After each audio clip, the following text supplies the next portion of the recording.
Dans le cadre du règlement de la crise post-électorale, le gouvernement de la République de Côte d'Ivoire, ayant accepté le cadre de dialogue proposé par l'Union africaine, a demandé aux rebelles de déposer les armes et d'accepter le dialogue comme moyen de règlement du conflit. Malheureusement, le lundi 26 mars 2011, après 3 mois d'essais sans succès de prendre possession des sites stratégiques d'Abidjan, les rebelles se sont repliés sur les fronts est et ouest de la zone gouvernementale et ont attaqué simultanément ces 2 fronts avec l'appui aérien et terrestre des forces de l'ONUCI. Ainsi, sur le front ouest, après le repli des forces de défense et de sécurité, une barbarie sans nom s'est abattue sur les populations ouest, occasionnant plus de 8000 morts. Il s'agit là d'un vrai génocide. Le gouvernement, à cette occasion, se réserve le droit de saisir les instances judiciaires compétentes. Aujourd'hui, dimanche 3 avril 2011, à la cathédrale de San Pedro, les rebelles ont fait irruption dans l'église en ouvrant le feu. Bilan 10 morts. À Daloa, Lakota, Bayota, Ouragayo, Boisflé, les pillages systématiques des rebelles et des prisonniers qu'ils ont libérés et armés sont suivis d'élimination physique de toutes les populations qu'ils jugent ne pas leur être favorables. Sous escorte et encadrement de l'ONUCI sur les autres fronts, les rebelles se sont installés avec violence dans plusieurs localités. Ils ont procédé à la libération et à l'armement des prisonniers, au pillage ciblé de magasins et de domiciles, à l'incendie et à l'élimination physique des populations. À Tiebissou, les tirs aériens de l'ONUCI ont eu raison des FDS qui avaient vaincu les rebelles et se dirigeaient sur Bouaké. À Abidjan, tous les sites stratégiques de l'État ont été pilonnés par les hélicoptères et les chars de l'ONUCI. Le camp d'Akouedo et d'Agban, l'école de gendarmerie, la RTI, le palais présidentiel au Plateau et la résidence du chef de l'État à Cocody. Sur tous ces sites de combat, l'ONUCI était non seulement la compagne de transport de troupes rebelles par excellence, mais aussi partie prenante de la belligérance. Les forces de défense et de sécurité ont fait preuve d'héroïsme en mettant en déroute le couple ONUCI-rebelle sur les champs de bataille. Tous les sites stratégiques ont été protégés. Les rebelles, en errance après leur déroute avec les prisonniers libérés et armés, ont procédé à un pillage systématique et ciblé des magasins, des maisons, des boutiques à Angré, Marcouri, Koumassi, boulevard Giscard d'Estaing et j'en passe. Après l'échec du couple rebelle ONUCI, la force licorne a décidé d'entrer en jeu en faisant main basse sur l'aéroport d'Abidjan et faisant débarquer dans la nuit du 2 au 3 avril 2011, 7 Transvaal de l'armée française transportant un contingent de plus de 700 bérets verts de la Légion étrangère française avec des engins blindés, des caisses de munitions et des armes. Depuis ce matin, les hélicoptères des forces Licorne ont commencé leur balai aérien de transport des troupes rebelles qui le déversent à plusieurs endroits de la ville d'Abidjan. Le ministère de la Défense et le ministère de l'Intérieur, ainsi que les forces de défense et de sécurité, informent la population que nos forces de défense et de sécurité restent vigilantes et déterminées à barrer la route à l'imposture et à cette tentative de recolonisation et d'asservissement de notre pays. Le ministre de la Défense et le ministre de l'Intérieur tiennent à féliciter les forces de défense et de sécurité de Côte d'Ivoire et les assurent de la confiance du chef de l'État, son Excellence M. Laurent Gbagbo. Nous saluons la bravoure avec laquelle nos soldats ont fait front.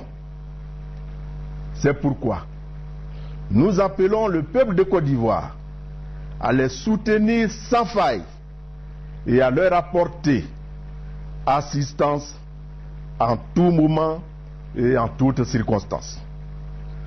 Nous demandons aux populations de Côte d'Ivoire et particulièrement à celles vivant dans la ville d'Abidjan à se mobiliser pour défendre la patrie. Nous félicitons vivement les braves populations d'Abidjan et de partout en Côte d'Ivoire et les encourageons à continuer la mobilisation exceptionnelle dont elles n'ont cessé de faire preuve depuis le déclenchement de cette crise. Et cette mobilisation autour des institutions de la République, notamment le palais présidentiel au Plateau et la résidence du chef de l'État à Cocody. Nous demandons donc à toutes les populations de se mobiliser, de sortir pour protéger la Côte d'Ivoire. En avant pour la victoire et que Dieu bénisse la Côte d'Ivoire. La Côte d'Ivoire, où un peuple fait face à la fois à l'armée française de la force Licorne, à la force onusienne, aux mercenaires de la sous-région ouest-africaine et aux rebelles d'Alassane Dramane Ouattara. À l'Occident, les caisses à résonance de l'État français ont décidé de cacher la réalité du terrain, mais il est difficile de cacher le soleil de la main. Comme ici, sur cette chaîne de télévision canadienne, on a décidé de donner les faits. Et en Côte d'Ivoire, la bataille d'Abidjan fait toujours rage. Les troupes d'élite de Laurent Gbagbo opposent une résistance acharnée aux combattants de son rival Alassane Ouattara autour de sa résidence et du palais présidentiel. J'en parle avec Sophie Langlois. Sophie, vous revenez de Côte d'Ivoire et Laurent Gbagbo ne semble avoir vraiment pas l'intention de quitter le pouvoir. Pas du tout, Azeb. On parlait un peu plus tôt à son porte-parole qui nous affirmait que Laurent Gbagbo a l'intention de résister tant et aussi longtemps qu'il sera attaqué. Alors, ce sont des troupes d'élite. Il serait encore 4 à 5 000, peut-être plus, militaires restés fidèles à Laurent Gbagbo qui défendent acharnement le palais présidentiel et la résidence où est retranché Laurent Gbagbo avec son équipe. Une résistance qui est avec un certain succès, on doit dire, parce qu'ils ont réussi à reprendre la radio-télévision ivoirienne et à repousser l'assaut contre la résidence présidentielle. D'ailleurs, les troupes, les forces pro-Ouattara, qui ont pourtant conquis le pays en moins de 4 jours, clairement ont frappé le mur de cette résistance en plein cœur d'Abidjan aujourd'hui, car ils ont été obligés d'admettre en fin de journée qu'ils avaient été forcés à un repli. D'ailleurs, en parlant au porte-parole du gouvernement de Laurent Gbagbo, il nous disait qu'il est évident que cette offensive est activement appuyée par les forces de l'ONU, car ils sont convaincus que les rebelles pro-Ouattara n'avaient pas les moyens de faire une telle offensive seuls. Les accusations du pouvoir sont bel et bien fondées. Comme ici, un hélicoptère Puma de l'armée française descend des snipers dans la commune de Marcory, au sud d'Abidjan, vu qu'il est impossible pour eux de traverser le plateau, quadrillé par les forces de défense et de sécurité de Côte d'Ivoire. L'autre exemple de complicité de la force Licorne, le convoi des rebelles dans les sous-quartiers, comme à Koumassi, où les chars français leur ouvrent la voie.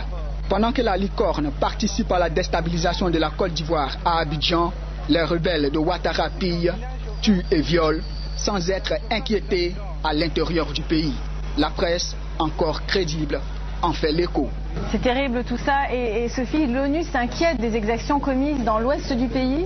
Dans l'ouest du pays par les forces pro-Ouattara. L'organisme, pour la première fois, s'inquiète de violations graves dans l'ouest du pays, de violations de droits de la personne commises par les forces pro-Ouattara, pas juste ces derniers jours, mais ces dernières semaines et ces derniers mois. On parle de massacres épouvantables de femmes enceintes et de bébés. Ah, c'est terrible tout ça. Merci beaucoup, Sophie. Malgré tout, quand on observe la foi des Ivoiriens et leur détermination à défendre leur honneur et leur souveraineté, on peut dire avec l'avocat français Maître Vergès, la Côte d'Ivoire sera la tombe de la France-Afrique. Yopougon, quartier CB, samedi 2 mars 2011, il est 14h.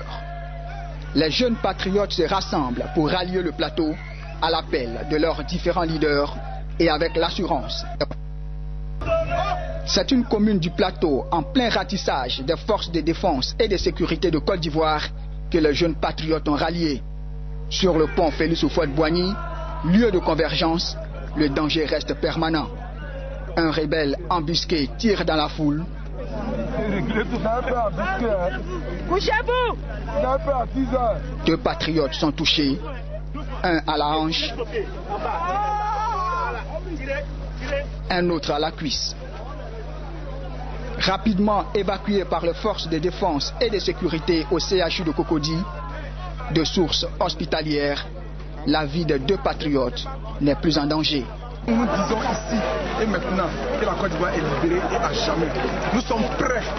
Quelle que soit la bombe atomique, nous allons libérer la Côte d'Ivoire. Ces tirs des rebelles embusqués n'entache en rien la détermination des jeunes patriotes à garder le pont Félix Houphouët-Boigny sous leur contrôle. Des prières et des chants de louanges au Seigneur ont meublé toute la nuit de ce samedi.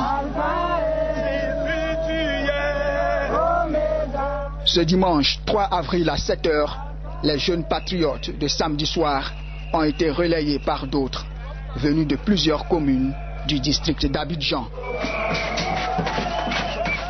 À la résidence du chef de l'État, les Ivoiriens se sont retrouvés nombreux pour témoigner leur soutien au président Laurent Gbagbo. Ange Gossé. Des milliers d'Ivoiriens ont répondu à l'appel de la mobilisation pour la défense des institutions de la République. Dans plusieurs quartiers d'Abidjan, ils ont bravé les tirs assassins de la rébellion, de la Licorne et de l'ONUCI pour manifester leur soutien à la souveraineté de la Côte d'Ivoire. Moi, j'étais à Bobo, c'est l'ONUCI et la Licorne qui combattent contre les Ivoiriens. Ils sont toujours avec les rebelles, ce sont eux qui nous combattent. On ne veut plus d'eux. C'est Dieu qui combat pour nous. Mais ils n'ont qu'à continuer et ils verront Dieu en face d'eux. Et ce qu'ils ont vu en bas là, c'est petit. C'est les plats qui sont versés là-bas. Ils ont occupé à Bangrou, ils ont occupé Daloa, ils ont occupé Gagnoua. Ah, on va où? On ne sait plus si c'est le vent qui court ou bien si c'est l'homme qui est en train de prendre comme ça. En un temps de quoi ils ont tout pris. Mais il nous reste quoi? Une seule rue d'Abidjan quoi.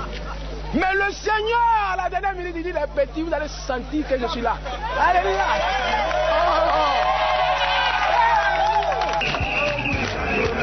À peine sorti d'hospitalisation, le ministre Cadet Bertin a apporté son soutien à la jeunesse. La population n'a qu'à avoir l'esprit calme, être sereine et continuer le combat. C'est un combat que nous avons engagé depuis 1990. En 2002, nous avons mené la guerre et c'est cette guerre-là qui continue. Nous allons gagner la guerre. Cette guerre-là, nous allons la gagner.